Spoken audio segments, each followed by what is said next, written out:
Hello and welcome to another adventure of Animal Communication Adventures. I'm Nicole Elizabeth. I'm an animal communicator from Australia. And I'm Courtney Moffat. I'm an animal communicator from the United States. And we are so happy that you guys are all joining us today. We have the one, the only, the wonderful Sarah-Jane Le Blanc. She is returning as our special guest. And today we wanted to talk about if our pets have a deeper meaning, a deeper lesson that they can teach us as pet owners. So, Sarah, to start us off, is there any way that people would know if their animal is trying to send them some kind of a deeper message other than just their normal day to day? How do they know that a deeper message is trying to be conveyed? So I'm not sure if there's one hard and fast answer to that, but certainly in my own personal and painful experience, and in the experience of many of my clients, it's usually that difficult behavior.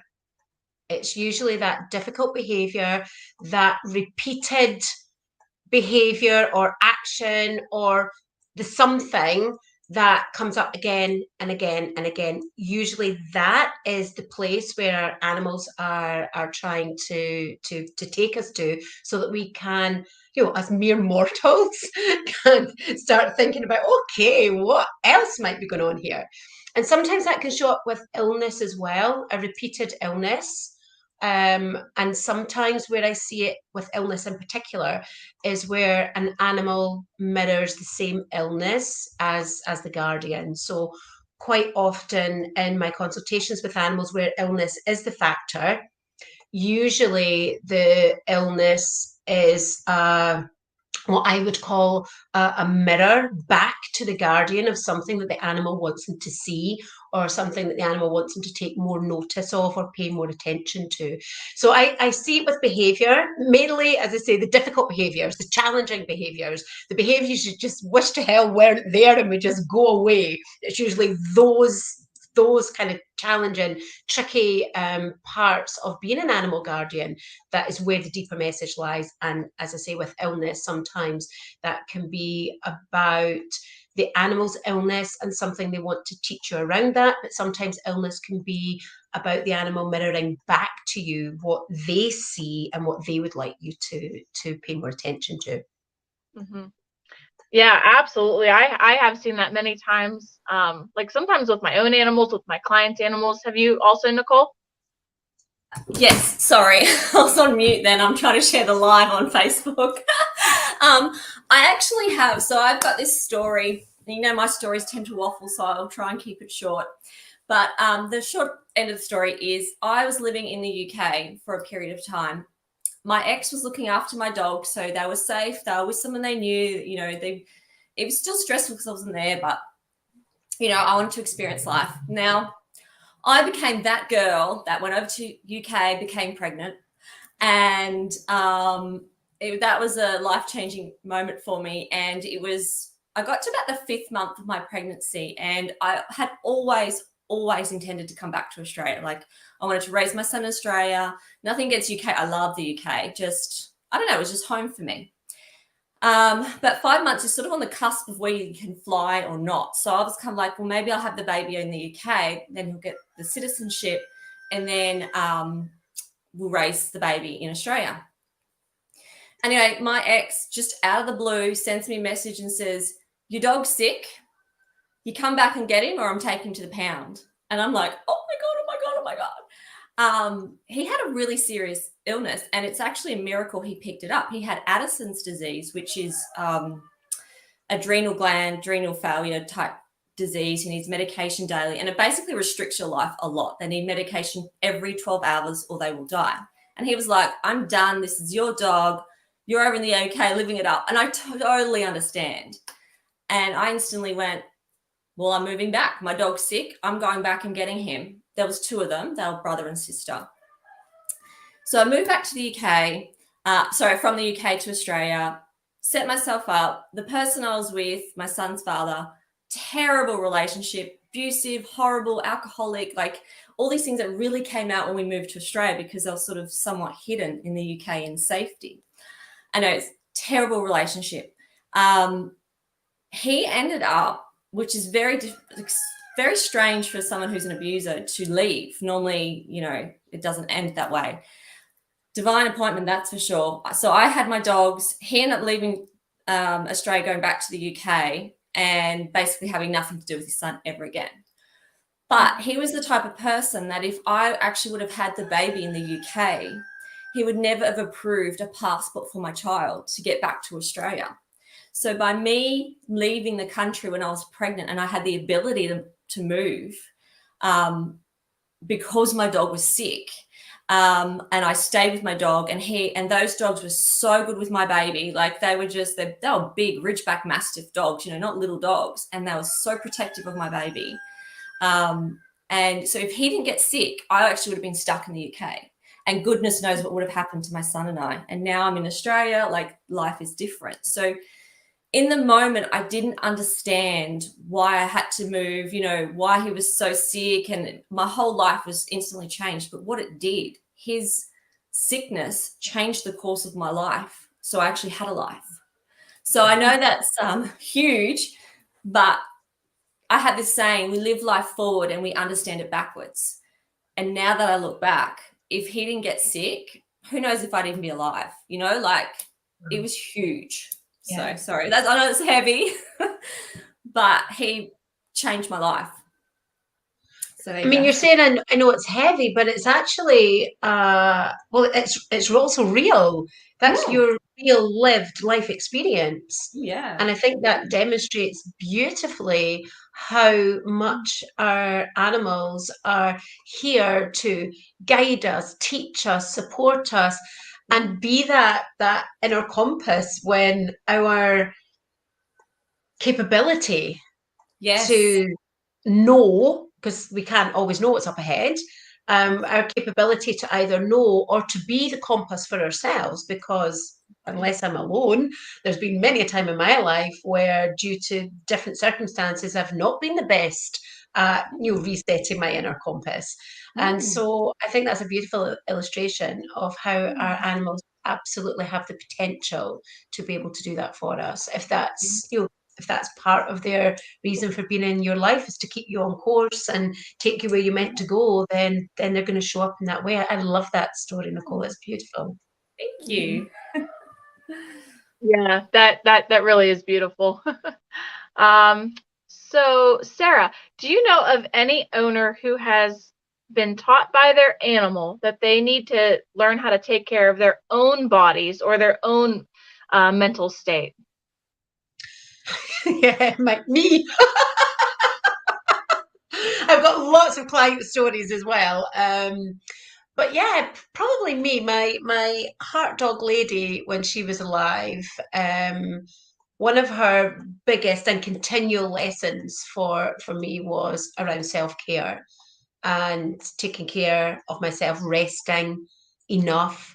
And I remember the week before she died and left this earth, I was so busy at work. I felt like I was on my knees. And every time we were approaching Easter, and every time I thought about Easter, all I saw was a log cabin in the woods, and it was just me and Lady. That was all that I kept seeing. So I have to find a log cabin in the woods. I have to find a log cabin in the woods.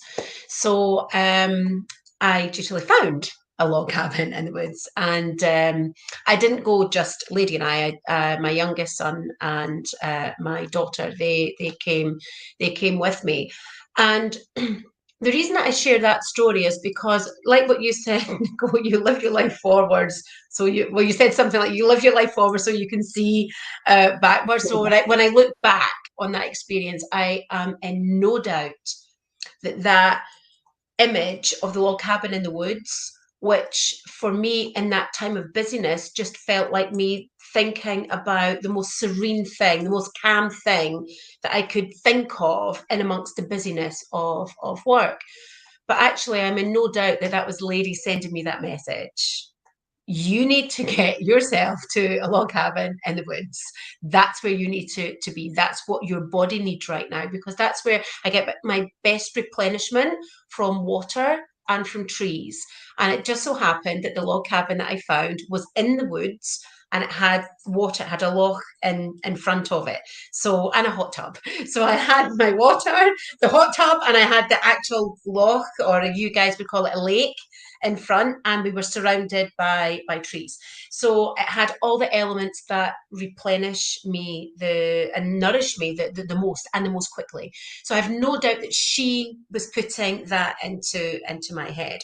And then we went and we had that holiday, and she was only with us for 3 days when we came back. So I have no doubt that was her message to me. And as a result of that, we go to the log cabins every year and we celebrate her and her message and her reminder for me to take better care of myself in terms of rest and replenishment.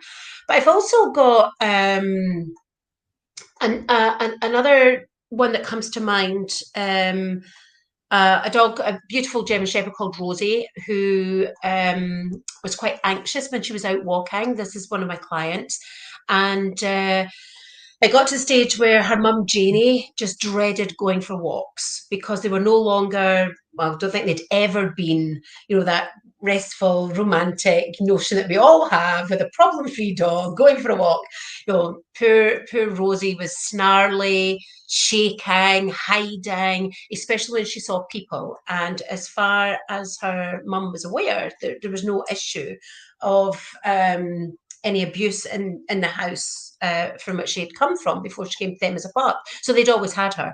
So her mum, Janie, wasn't really into animal communication, but she happened to work with somebody that had worked with me, had worked with her dogs. So her colleague said to her, I think you should get in touch with Sarah-Jane. So that's how she ended up with me. So anyway, when I spoke to Rosie, she talked about feeling anxious, feeling scared, but there was something that was just kind of a little bit off. I wasn't quite, I knew that there was something more. So when I spoke to her mum, Janie, and I said, do you mind me just asking how you feel about people? And she said, oh, I keep people at an arm's length. It's like, there we go. That's what it is. She's showing you, she's just picking up and mirroring back to you what she's feeling from you, and she's protecting you from these people because she knows that you want to keep them at arm's length. So she's kind of doing that for you with these behaviours. So that was the result of the communication, and it made sense to the woman. But here's the piece that I thought was really quite clever on Rosie's part, because her mum said to me, can I work with you on that? And I said, of course, I do therapy work, I do coaching. So she booked in some therapeutic sessions with me, and we started to work on some of those kind of blocks that were around for her. But in the course of that came up the fact that she suffered from really quite debilitating anxiety. And if you remember now, Rosie was shaky and not coping. So this anxiety, my client would be in her early 60s, and this had been around since she was a small child, still at school. So this is a lifelong issue for her. She'd been to psychotherapy, she'd had different kind of therapeutic work, CBT, whole range of different things, and nothing had really, she hadn't found the thing, if there ever is a thing, that clears, heals, cures her level of anxiety. So we did some coaching work together, and fast forward, we weren't even halfway through the coaching program, and she had her first major challenge with her anxiety, and she managed to get through that. And we just kept fine-tuning. And she's now at a point where she absolutely manages her anxiety, and she is now in control of her life instead of her anxiety being in control of her. And guess what else? She can now walk, Rosie. So there you go. I just thought that was probably the best illustration of how our animals' behaviors are there to teach us something. So yeah, I've got goosebumps telling that story. Yeah. Great example, Sarah-Jane. Great. Wow. And client Janie, she's living a completely different life now. Completely different life. Relationship has changed because there was a lot of dependence in the relationship because her anxiety, she wasn't managing that by herself, and she needed her partner to be there. She needed his support, his, I suppose it become a bit of a, a kind of symbiotic relationship. He needed her to need him, and she needed him when she was anxious. And she started to come out of that. She realized that there was lots about the relationship that wasn't healthy, wasn't good. So yeah, she's leading such a different life. She's in control of her life now, and that's all because of Rosie and her fearful behavior when out on a walk. Wow, that is awesome. That's amazing. That really is. Yeah. I had the real feel-good factor stuff in this work, isn't it? Definitely. Yeah, it's amazing how it can change lives. Like, wow. Yeah. I had this one client's cat. He was refusing to eat. She took him to the vet, couldn't find anything wrong. I talked to him. He said that the wife's husband, I don't know what he did for a job, but his job was extremely stressful, and he was like high stress. And everyone in the house, his wife and his children, everyone was worried about him because he was under so much stress. And this cat also was worried. And so that's why this cat stopped eating. He was, trying to send the message, hey, he gotta like calm down and, rearrange things in his life, or else he's going to have problems, or he might have a heart attack, or, things could happen. And so when the wife told the husband this, he didn't really believe in this stuff. And he was just like, what the, how did he just didn't really believe it, And so, but the husband did listen, and he did change things in his life. And then shortly after that, the cat started to eat again. So it was just like, wow. Love it. It's just that piece, that I was saying at the beginning. Sometimes the illness is about mirroring. So for Rosie and Janie, there was absolutely an element of mirroring there. But sometimes the illness is just about, or the behavior and not eating. It's like, that's where we need to go. That's what's been created so that we will look at the bigger picture. I love that. I love that. Wow. Yeah. That's incredible. Yeah. I love that story. I remember hearing that story. I'm like, oh my God. Because it was the image that you saw that stuck with me. I think it was it the cigar or something? And how, sorry, maybe I'm remembering a little bit. I remember you telling me that story, and it was the image, and then how you connect it to the husband. I'm like, I love it. Yeah. Wow. Really cool. Yeah. That's actually reminded me, I don't know if I've got all the details correct, because it was a long time ago, but it reminds me of a little dog that I worked with in Ireland. And it was the husband and wife that got in touch and asked if I could communicate with the dog. I can't remember what the dog's behavior was. I think it was fits. So I know that's not really behavior, that's an illness. But there was some kind of fitting or seizures or headaches or something. There was something to do with headaches. That's why I'm not remembering all the detail very, very specifically. But the point being, when I communicated with the dog was not worried about himself. The dog was worried about the dad. And that's why your story triggered that for me, Courtney, or triggered that memory. He was worried about the dad, and he was talking about the dad like holding his head, like like he had a headache. And then he kept drawing me to a place in I think it was the center of the lounge, the middle of the lounge, and he kept showing me walking around it, and I just knew that energetically something wasn't right there in the house. But the long and short of it was, when I spoke to the husband and wife, and I said to them, he's talking about headaches, and although they could precipitate a seizure, it feels more connected to the husband and to do with your work and something about your house not being right. And they just looked at each other. I'm on a Zoom call, or it would have been Skype back in that day. It was before Zoom it was even invented. So I'm on this Skype call, and you just know when I'm seeing this look, and I was like, right, they know something I don't know. And it was the wife that said, I'm always telling him to relax, to take more time off work. He was some kind of architect or something, worked mainly from home, but he did detailed drawings or something. And he then said that he got headaches when he got stressed at work. And then I said to him, would you mind if I just checked in energetically with your house? Because there's something that doesn't feel right. And where do you work? And he said he worked in the lounge. So it turned out that they had a major energy vortex in the lounge of their home. Yeah. So just like, whoa. So we got the vet. I did the work on the energy vortex, did the work on that, rebalanced the house energy. He started taking more time off and walking the dog more as a means for doing that. Dog didn't have any more seizures. He didn't have any more headaches. Like, wow. Whoa. So we just, now I'm not suggesting, little disclaimer here, just in case it's needed. I'm not suggesting that if your dog has seizures that it's not a medical thing. You know, you want to get them checked out by the vet and follow the vet's guidance. Of course. But there was an example of that being something else, something different, connected to the dad, but also connected to the energy. And the dog needed to bring the family's attention, or wanted to bring the family's attention to that energy imbalance in the house. And just as a side note, because I know this is not what we're talking about tonight, because Nicole, just because you're in Australia, Nicole, I remember working with a cat in Australia, and it was the same thing. It was the behaviour.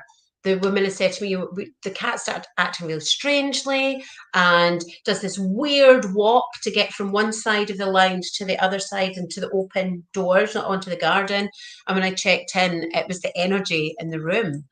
And it's like, right, she's not liking the energy in the room. We need to do some energy in the room. So again, it's that behaviour. What's the deeper meaning? Deeper meaning is there's something not right here in the house. It's not only affecting me, but it's going to be affecting all of you as well. So yeah, animals can bring those kind of teachings to us as well. And I think animals, we don't always realize, can read energy so well. It's so natural to them. For us, we learn it, I guess, or we unlearn it, then we learn it. But animals are like, I know what's going on here, and they act differently. It can affect more than just them. And yeah, so I love that. Oh, I love these examples. Yeah. That's awesome. Sarah-Jane, do you have any more like examples about anything that really stands out to you that, you know, animals giving a deeper message?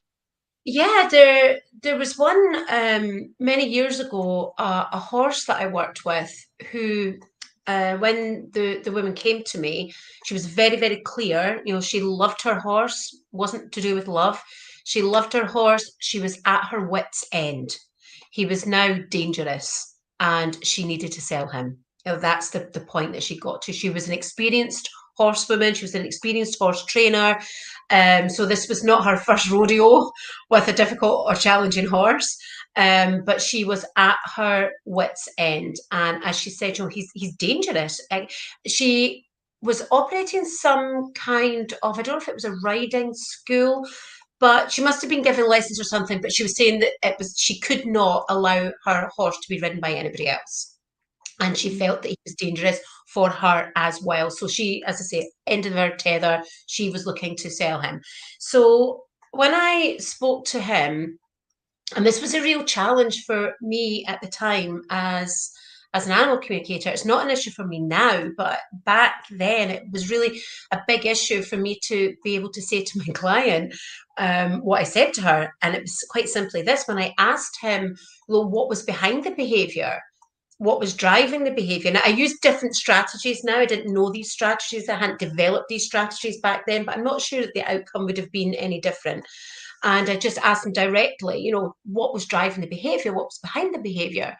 And what he said to me was, I'm not at liberty to tell you, or you're not at liberty to know.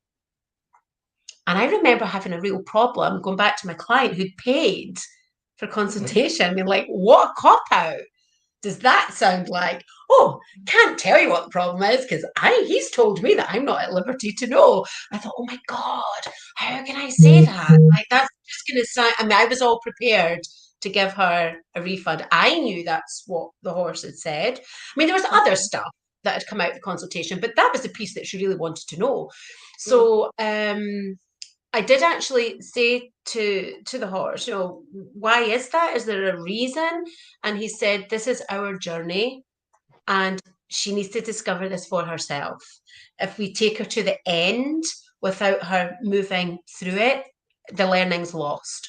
So I was able to share that with her, and I was very upfront, and just said, look, I know this is going to sound like a cop out, but this is what he's told me. And I'm just in a place where I would just be trusting, as frustrating as it is, that there's something that you're not meant to know right now, but you're meant to work through, and it will all become clear, you know, further down the line. But you know, that's a gamble. You know, she's ready to sell her horse.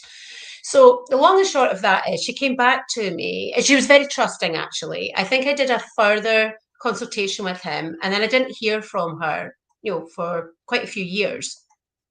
So she emailed me several years afterwards, and she said, I just do not have the time to tell you all the magical things that have happened in my life with my boy. She said, suffice to say, you are absolutely right.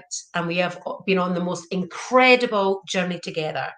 And I have got him now. She now, or when she emailed me that message, she had opened up a school for autistic children. And her horse was the one that was leading the way in all of that work. Something she never thought she would be doing, something she didn't have any great aspiration to do, but this was where their journey had led them, and she couldn't be happier, couldn't have been happier. And so for me, what's quite magical about that story is, well, she trusted me, and she didn't think I was being a charlatan and saying, oh, I can't tell you what the problem is because you meant to find that one out for yourself. And so she trusted me, even though I didn't know her before. You know, this was a brand new first time working together experience. But she'd gone from her horse being so dangerous to other riders, but also to herself, that she was ready to sell him. That's where she was at. And yet, fast forward 3-4 years, and she's got this whole new business, this whole new purpose in life, and they are just cinching life, the two of them together. It's like amazing. Oh, That's so lovely. Yeah. It's these horses. Have you noticed these horses have really good stories? Like, you got some horses. You actually reminded me of a horse story. I wrote it down, like, oh, that's right, I remember that one. Horses and cats, but I find they're just so spiritual, and they just get it. They just get it when we don't. I love that story. And autistic children, what a great therapy. Yeah. And how could you have thought that he was a therapy horse? Like, he was dangerous. She wouldn't even let anybody on his back. She got to the stage where she wouldn't ride him. Yep. Yeah, he's gone from that, working with our most vulnerable children. Yeah. That's brilliant. That is. I love that. You actually, the story that I remember is very similar to that, but it's, I had the horse yelling at me in one ear when I was talking to the owner, and they were literally having an argument. And they were, there was something like, because he had broken her leg, this person he threw her, he got spooked and threw her. And he's like, he kept saying to me, it's not my fault. Why is she blaming me? It's not my fault, not my fault. And then, like, he was really upset. And it was like, he was saying, she wants to sell me, she wants to get rid of me, why would I try? Like, and just really just unloaded on me. And it took her a while to actually acknowledge that is what she said. And then I had to explain it from his point of view. Like, this is how he like think of it. And I said, you know, just gave him what he heard, his needs and wants, and you know, fast forward, they now ride in competitions together. She's ridden him, and it's just a complete different horse. So similar, but not as, you know, they don't have a therapy thing, but these horses, like, they just, and they feel so deeply. Like, they're just such strong animals, and vulnerable and powerful and weak, and, you know, I love them. I mean, I don't have a horse, but I have horse clients, and Courtney, you're the horse lady. I'm sure you all that. You and Rosie. Yeah. I've just remembered something. You said that Courtney's a horse lady, because I don't have horses either, but I have lots of horse clients. I was very surprised to discover, you know, early on in my career, that I actually had probably my best work with horses even though I didn't have any history with horses. And that always surprised me. So I know that I always say to students, don't think because you're a dog person that you do your best work with dogs. Be open. You might surprise yourself. But I remember I was down in England doing a teaching workshop. So I was down for 2 or 3 days, and we had been invited over to this horse yard to work with the horses there. And there was some really sad stories about a couple of the horses that had been rescued. And that's why we were there, to see if we could help piece together their story. So that's why we've been invited. So the person that owned the yard, she said to me, I know you've come to speak to them and you've given us so much that makes so much sense, and it was all kind of validated and helped them fill in the missing parts of some of the behaviour issues that they were experiencing. But she said, while you're here, would you mind just chatting to my boy, because he's just been acting up in the ring, when they're doing the course. I'll never get the horsey language right, Courtney, so I'm sure you know what you mean, when they go around the ring and they do their bits, that stuff. So she said he just had been playing up and it wasn't like him. So we were all there, and I just quickly asked him, and he said it was the music. And I said to her, it's the music. He's not liking the music. You need to change the music. And she just looked at me, and I didn't know if I had it right or not.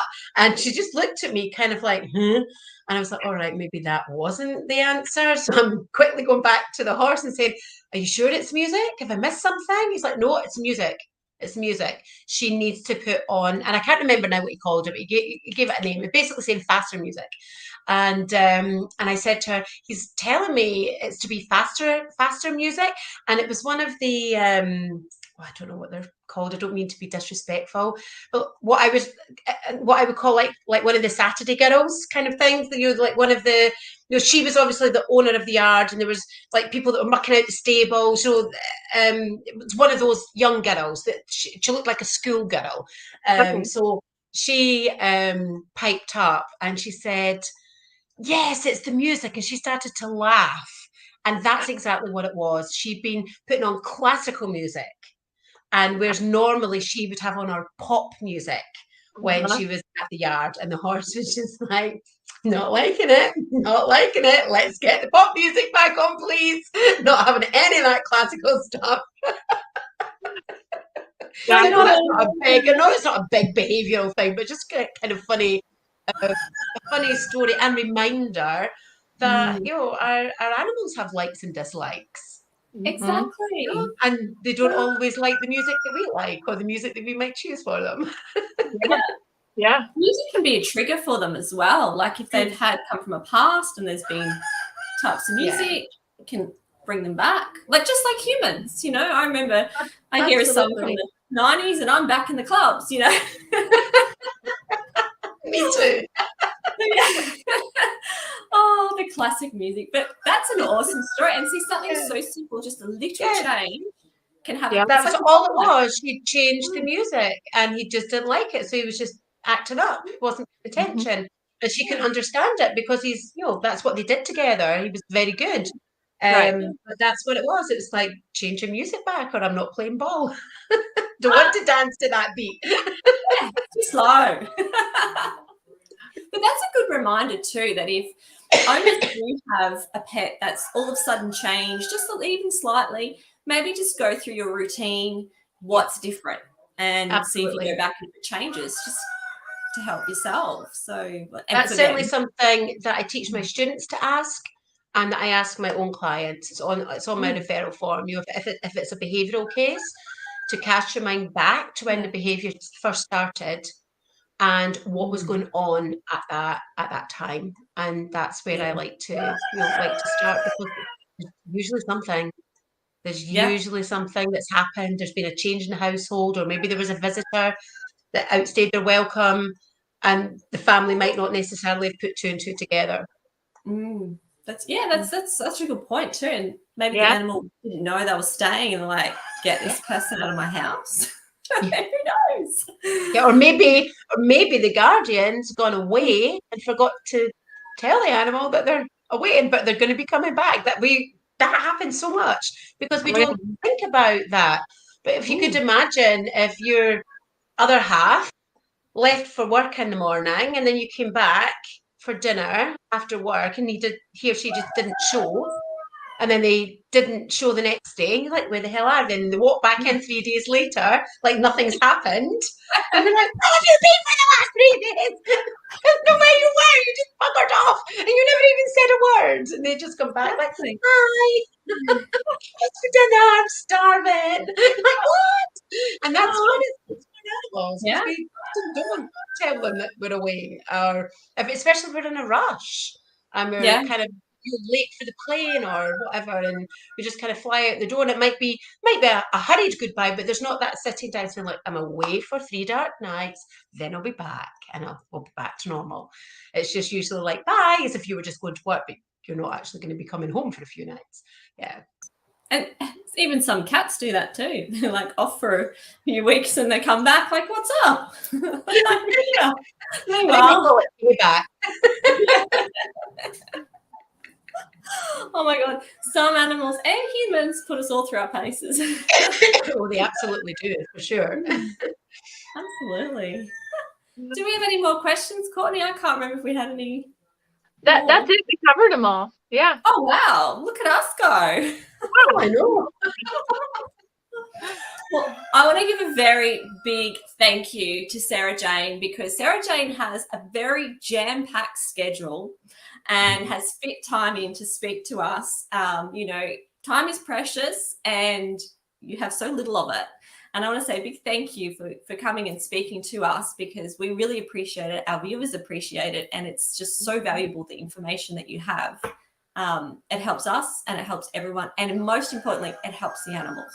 Yeah. So I want to say thank you. Big thank you. Yeah. You are so welcome. You're both so welcome. And I just love this. I love these opportunities to talk about animal communication, to help people that either don't know anything about animal communication or are very new to animal communication, to help create different perspectives and new understandings of why some things happen. And if all we've done tonight is shine a big light of illumination on one family's animal situation, then we've done what we've been put on this earth to do, haven't we? That's what we're here for. So I love teaching. I love sharing. I love stories because they're so powerful, aren't they? Look at all our stories.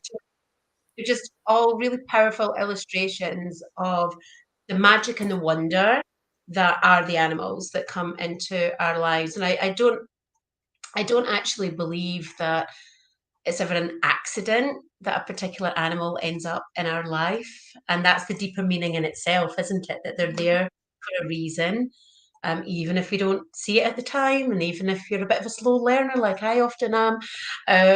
Sometimes we learn retrospectively. It's like, that's what she was showing me. That's what he was trying to tell me.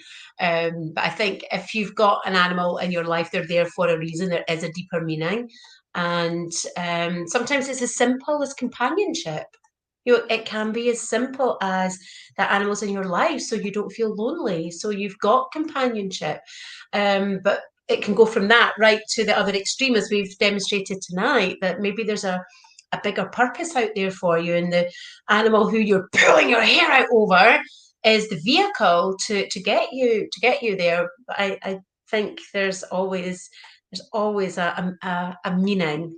If we look, we can absolutely find it. So yeah, it's my privilege and my pleasure always to be here, sharing stories, sharing experiences, and just raising the profile of animal communication and the wonderful beings that the animals in our lives are.